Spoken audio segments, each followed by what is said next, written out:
I am the Tofu Golem. Please enjoy the video. You start by signing into Classroom. Google.com with your school account. Once signed in, open the correct class.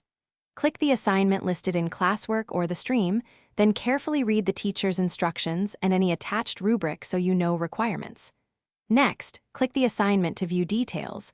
Once the assignment page loads, look for the Add or Create button to attach files or start a Google Doc. Make sure the due date is visible, so you plan your submission timing. Once you're on the assignment page, use Add or Create to attach your work. Choose Drive if you already have a file there, Upload if the file is on your laptop, or Link for external resources. You can also create a new Google Doc, slides, or sheet directly and it will auto-save. After attaching, click each file to preview and confirm it opened correctly. Make sure names are descriptive so the teacher can identify them. If multiple files are required, attach them all now. When your files are attached and you've double-checked instructions, click Turn in or mark as done. The system will ask you to confirm.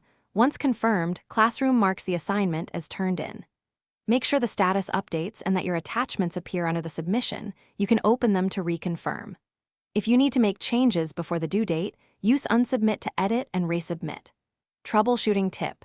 If upload fails, refresh the page, try an incognito window, clear browser cache, or check your file size. Thanks for watching. Consider subscribing if we helped you today.